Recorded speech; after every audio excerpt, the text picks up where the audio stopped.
¿Qué onda, vatos? Thanks again for tuning in to yet another video of Infamous, coming at you live from the West Coast yet again, San Jose, California. So I'm just trying out the new intake, trying out the new injectors from Screaming Eagle Harley-Davidson. I have a stage 2 in this thing, so I just loaded the Fuel Moto map onto the bike. So this is my first impressions with the Fuel Moto. I'm just seeing where my engine temp is at. It looks like we are almost up to temp, so I'm just wondering if it's gonna handle like I know, or like I'm familiar, around the 3,500 mark. So some improvements so far.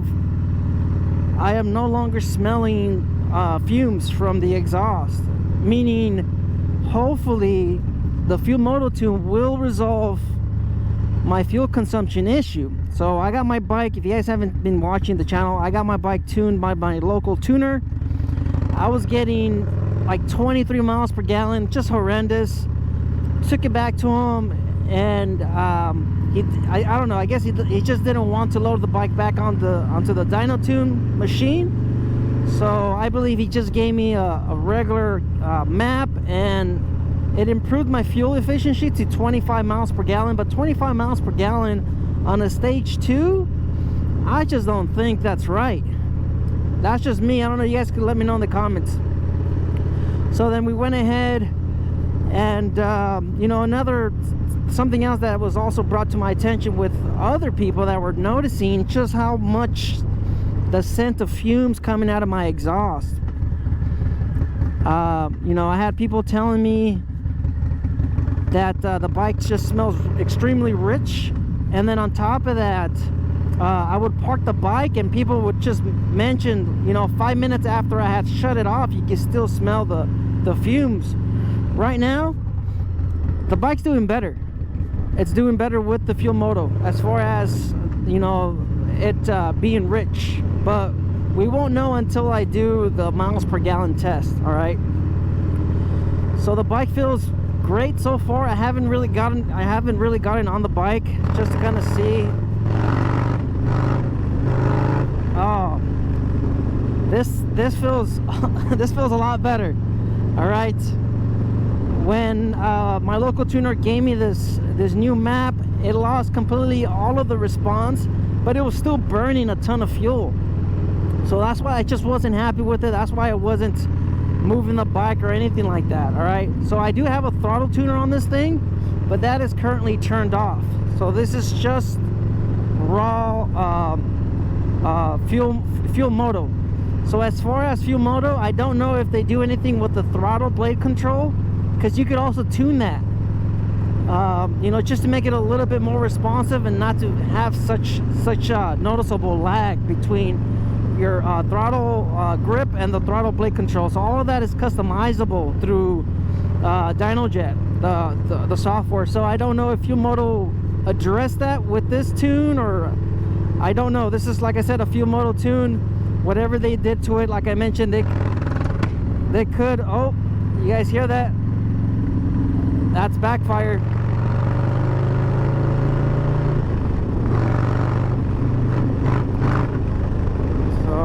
We might have to auto-tune it. I'm not sure entirely what that was. There was a little bit of hesitation. So, like I said, this is just the first impressions. I'm wondering, once I get it up to 3,500 RPM. I'm not a huge fan of that hesitation right there. That's a first. I haven't had that issue at all.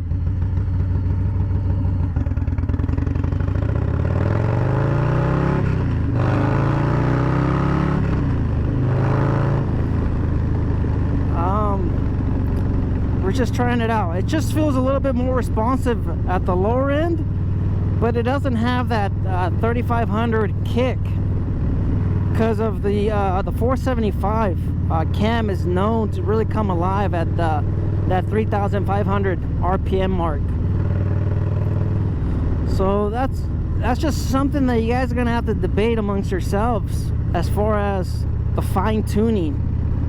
I've mentioned it in my videos before. I think the fine tuning is worth is worth the money, because just the stage one alone, you know, for the price, of course, you're talking about the exhaust and the air breather. That's a total of potentially, you know, I say somewhere around $2,000, depending on the exhaust and depending on your intake, on your air breather. The air breather could cost you $500, which is what this one is. It's the Trask Assault air breather. The exhaust is a SPC lane splitter, so it's a 2-into-1. So this setup alone on just the stage one, without the tuner, of course, that's already at $1,500. So when you do a stage one, you get about, you know, 9 horsepower, or maybe 9 foot-pounds of torque. So it's about a difference of probably 10%, you know, depending on what you have. So you're paying, you know, $1,500, not including taxes. You're paying $1,500 for a 10% increase. All right, getting it fine-tuned, you're pretty much getting that performance. You're getting about, you know, somewhere between 5 to 10%, depending on Flo-Moto's tune and what the tuner can get out of it. So, like I said, for $600, you're getting pretty much that performance between 5 to 10% of fine-tuning. And of course, if there's any hiccups, like you guys kind of noticed, the backfire and stuff like that, the tuner can actually smooth that out and, you know, give you a nice little, you know, middle.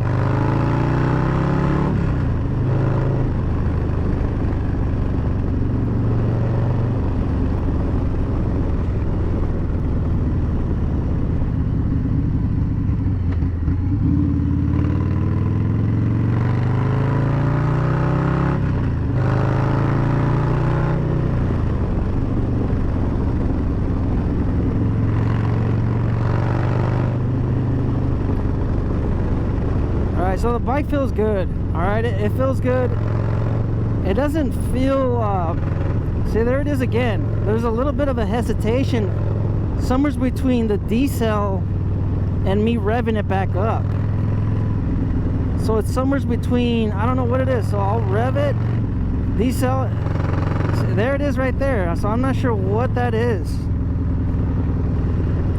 I don't know if it's the injectors or if it's the actual tune, but somehow when I rev it up, I'll come off of it and then I'll get back on it. So it's somewhere between the 2000. Something's going on here. Let's see if we could replicate that issue. See, there it is. So something's going on. Something's going on around the 2000 mark.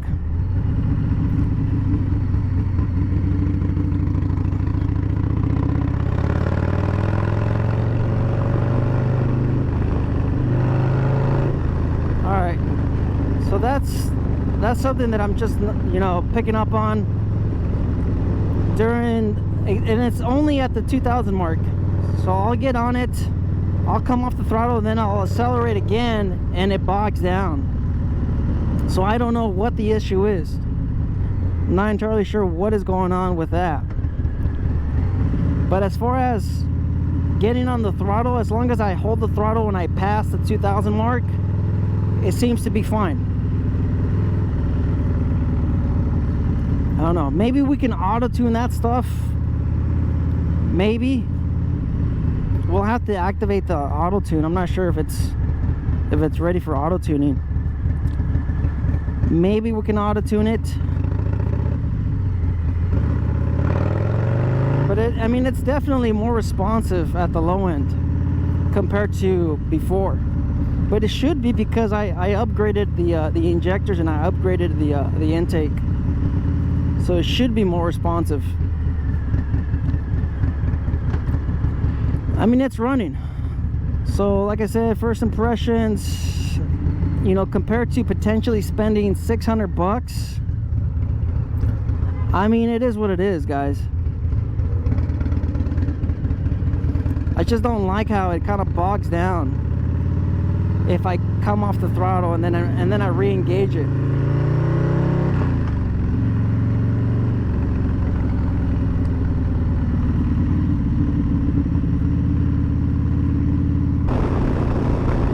Alright, so the bike is responsive. Alright, the bike is responsive. There's a lot of backfire. That bogging down at the 2000 RPM mark, I don't know what is going on. But as far as, I think the intake and the injectors, I believe everything should be fine. Because technically the injectors, they don't really, you know, come into play until you're holding 80% of the throttle grip. So as long as I keep my throttle, you guys can see it right here, throttle percentage.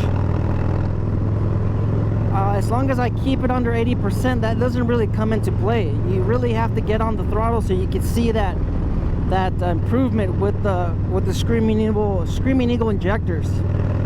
And I also noticed from the install, if you guys saw the install, also noticed that the injectors only have 4 ports compared to the OEM ones, which I believe are 4.3, something like that. They have like 6 ports, 6 or 8 ports. But you know, just first impressions, I'm just wondering how much more, you know, fine-tuning can we get out of this bike for the potentially for the 600 bucks. I would probably lean towards you know, a real tune. Right now, with the way the bike's handling, it's fine. You know, it's doing, I believe it's already handling better. I believe it's improved over the other tune that I had. But I mean, it's got some hiccups. It's got some hiccups, so maybe with the auto tuning, we could probably, you know, get those issues out of it. I contacted Power Vision as far as improving the tune and stuff like that. They told me that I would have to get the Target Tune Pro to really fine-tune the bike. Well, that's what Power Vision, that's what Dynojet told me.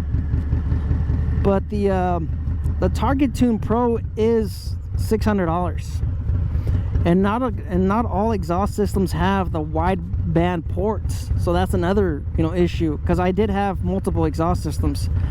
Some exhaust systems don't have the ability to actually fit a wideband O2 sensor. So that's something that you guys would have to, you know, just know before buying the Target Tune Pro. But at the same time, the Target Tune Pro is 500 bucks, right? And you still have some auto tuning to do. So why not just spend the extra $100 with your local tuner and have him do all of that stuff, and you know, have it running right. So I don't know, this is also a little weird too. My throttle position, it was typically at 10%. Right now it's at 3%.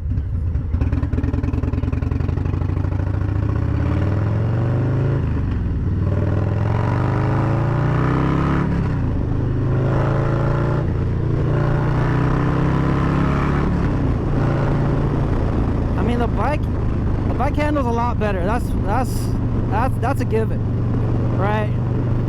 It handles a lot better from my local tuner. Tune from I'll just say Ram Products. I paid $600 for that tune. Wasn't happy with it. Called them multiple times. Visited them. I went to them 3 times, and I just didn't feel like we were getting anywhere. So I just kind of gave up on that. Those $600 are pretty much just wasted. We're gonna rock this tune maybe about for 3 fill-ups, just so I could get an idea of the miles per gallon, and I could share that with you guys and see how the bike's handling. I think so far it's really good. It just has that little bit of a hiccup at that low RPM. It just does it at the 2000 RPM. So I don't think it's something that I would normally do. Get on the throttle, get off, and then get back on it. I don't think I'll be doing that much often. So it's just a small little hiccup. But for the $100, I think there's a lot of improvements. It does feel a little bit more responsive, and I'm no longer smelling the fumes of the rich exhaust.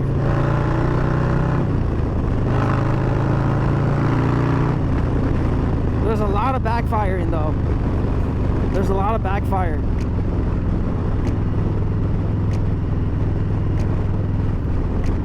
So anyways, thanks for tuning in. Thanks for watching yet another video. Life's a risk. Get out there and ride. Later. Stay tuned for the follow-up, and stay tuned for the miles per gallon video. Later.